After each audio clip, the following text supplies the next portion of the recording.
derechos humanos y derecho a la libre expresión y su influencia en el ejercicio periodístico.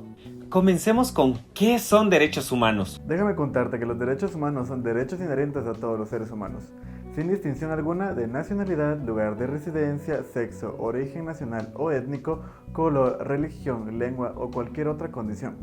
Todos tenemos los mismos derechos humanos, sin discriminación alguna.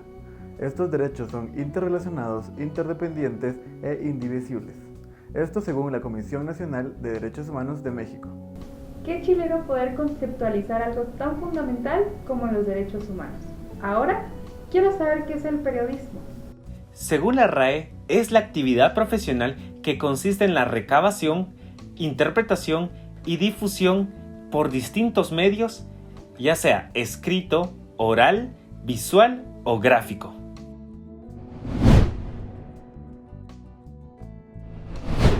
El derecho a la libre expresión es uno de los fundamentales, ya que es esencial a la lucha para el respeto y promoción de todos los derechos humanos, y para ello se creó la Ley de la Libre Emisión del Pensamiento. Y si sumamos estos dos conceptos, podemos definir que el periodismo es un derecho fundamental para la libertad de expresión. Esto contenido en la Convención Americana de Derechos Humanos en el capítulo 2, artículo 13, misma que también reconoce la Constitución guatemalteca en el artículo 35. Pero ahondemos más acerca de ello. ¿Por qué el derecho a la libre expresión es un derecho fundamental? Debido a tres razones importantes. 1. La libertad de expresión es un derecho fundamental. 2. Es la piedra angular de la democracia. 3. La labor del periodista no es comparable a otras profesiones. Este último punto es interesante debido a que no es lo mismo ser periodista a las otras profesiones. ¿Por qué, Belén? Debido a que ser periodista encarna en sí mismo el derecho a la libre expresión. Y no se puede concebir la idea de una sociedad con libertad de expresión sin que haya periodistas comprometidos, capaces, independientes y profesionales con amplio nivel para plantear sus ideas y debatirlas.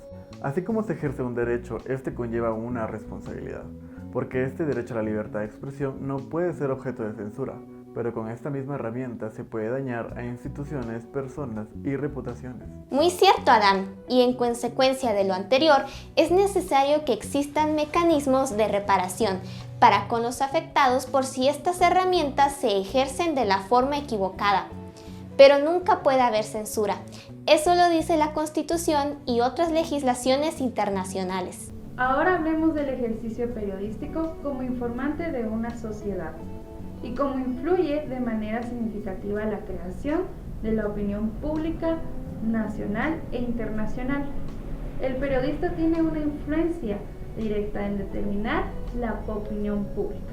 También es bueno traer a colación qué cosas trae o acarrea la praxis del periodismo, responsable en concordancia con derechos humanos. Es vital que antes de abordar o de escribir sobre algo, se conozcan los derechos humanos, en qué consisten, en qué afecta y cuáles son los antecedentes. Y cuando hablamos de saber abordar un tema, es importante también no solo ser cuantitativos, hay que saber hablar de cualidades. Por ejemplo, en vez de solo decir, hay 10 personas heridas, preferentemente decir 40 personas víctimas de una tragedia, porque en materia de derechos humanos, lo cualitativo tiene un gran valor. Es necesario que como periodistas y comunicadores entendamos cómo funciona el mundo hoy, como un mundo interconectado, en palabras de José Thompson, director ejecutivo del Instituto Interamericano de Derechos Humanos. Un mundo en donde el Estado quiere o no cumplir, sino que el Estado está obligado a cumplir con órganos internacionales. Ahora hablemos del riesgo que corren los periodistas y la libertad de expresión en Guatemala. La persecución de los periodistas se ha incrementado durante la gestión del presidente Alejandro Yamatei.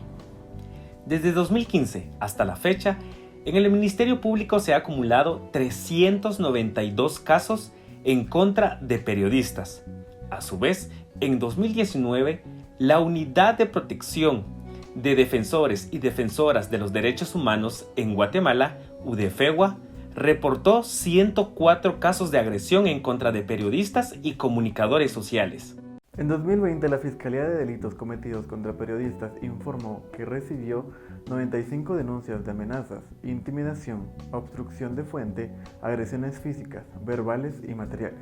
asesinatos de Irma Chinchilla y Brian Leonel Guerra Echeverría, acoso y ataque cibernético, entre otros. Desde el gobierno de Jimmy Morales se ha mantenido una línea de continuidad en las agresiones de este tipo y comenzaron desde la toma del nuevo presidente.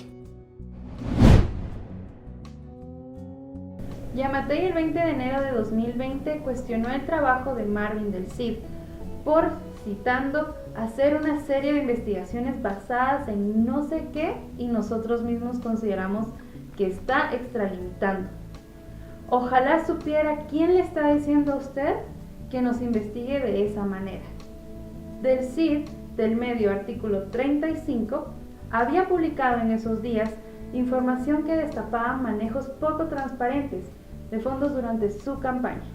Luego, el 14 de marzo, después de ser decretadas las primeras medidas especiales tomadas a raíz de la pandemia provocada por el COVID-19, el presidente declaró que la Ley de Orden Público dice que mientras dure cualquiera de los estados de emergencia, los órganos de publicidad están obligados a editar las publicaciones que pueden causar confusión o pánico o agraven la situación, así como comentarios tendenciosos a las circunstancias actuales.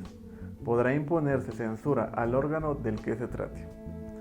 Nosotros no queremos llegar a eso. Apeló a los medios de comunicación y a la ciudadanía a que oigamos lo que el gobierno está diciendo. En los días siguientes se sumaron dos nuevas agresiones. Una registrado el 18 de marzo cuando Yamatei salía del Congreso de la República de Guatemala y mientras rociaba a los periodistas con un líquido desconocido que él hacía llamar antiperiodistas. Y el 21 del mismo mes, cuando el presidente, aludiendo a la situación del país, expresó: "Yo quisiera poner un toque de queda a los medios, pero no se puede". Esto claramente fue un intento de censura contra los medios, que fueron denunciados por un grupo de periodistas y comunicadores en los días siguientes. También hubo amenazas del Ministerio de Salud cuando se anunció que se denunciaría penalmente a periodistas de Vox Populi por difamación y violencia psicológica, tras la publicación de información sobre la contratación anónima de la responsable de comunicación de ese ministerio, Ana Lucía Gudiel Zacarías. Los periodistas solo habían cumplido con su misión de informar y aún así los amenazaron. Debe mencionarse la violencia física y amenazas de las que fue objeto en el departamento de Santa Rosa, el comunicador Óscar Quintana, por parte del concejal cuarto de Taxisco, Selvin Hernández López. Asimismo, la agresión sufrida por el periodista comunitario Carlos Ernesto Choc Chu, quien víctima de allanamiento en su domicilio donde le fue robado su material de trabajo. La misma situación, restricción a la labor periodística, sucedió en el Congreso de la República el 2 de abril de 2020 en el marco de las medidas de seguridad establecidas para contener la pandemia por COVID-19. Este ente prohibió el ingreso de periodistas al palco de prensa. Esta acción fue denunciada por el Procurador de Derechos Humanos por considerar que había una vulneración del derecho a la libertad de prensa y fue respaldado por la Corte de Constitucionalidad.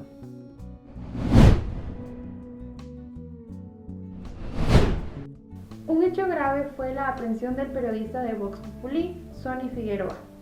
El 11 de septiembre fue detenido por agentes de la Policía Nacional Civil, cuando se acercó a solicitar ayuda luego de haber sido asaltado en los alrededores del Palacio Nacional de la Cultura. Figueroa denunció que en lugar de recibir el apoyo requerido, fue agredido por dichos policías. El periodista estuvo retenido en torre de tribunales durante 24 horas y puesto en libertad luego en recibir masivo apoyo popular por un acto juzgado como injusto y un ataque directo por su labor de denuncia. El 19 de octubre, los dos agentes de la PNC, Ángel Isaías Fuentes y Alexander Barrientos González, fueron señalados por abuso de autoridad y puestos a disposición de la justicia.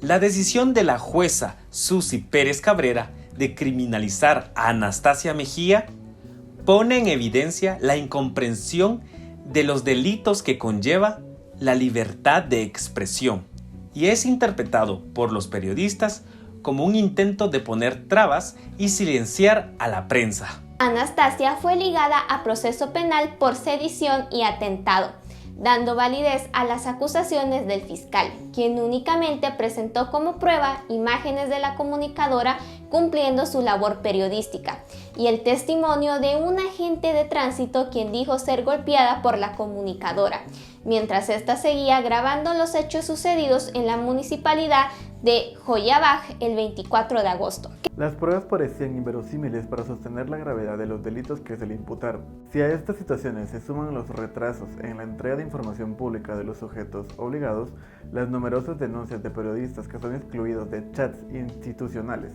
sobre todo a quienes hacen pública información que no es del agrado de funcionarios públicos. Y la falta de garantías. La situación no solo es compleja para el ejercicio del periodismo en el país, sino que violenta la libertad de expresión y el derecho a las personas de estar informadas. Estos fueron algunos ejemplos de cómo está la situación periodística y la violación de libertad de expresión y emisión del pensamiento. Todos los días se lucha para que los derechos humanos se cumplan a cabalidad. Y que los medios de comunicación tengan las herramientas necesarias para seguir laborando sin obstáculos ni persecuciones por parte del Estado y del gobierno. Queremos conocer tu opinión acerca del tema. Comenta desde tu perspectiva lo que sucede para ti. Y como reza el artículo 1 de la Ley de Emisión del Pensamiento, es libre la emisión del pensamiento en cualquier forma y no podrá exigirse en ningún caso fianza o caución para el ejercicio de este derecho ni sujetarse a previa censura. No olvides siempre hablar de las injusticias y no ser parte del silencio. Nos vemos en una próxima.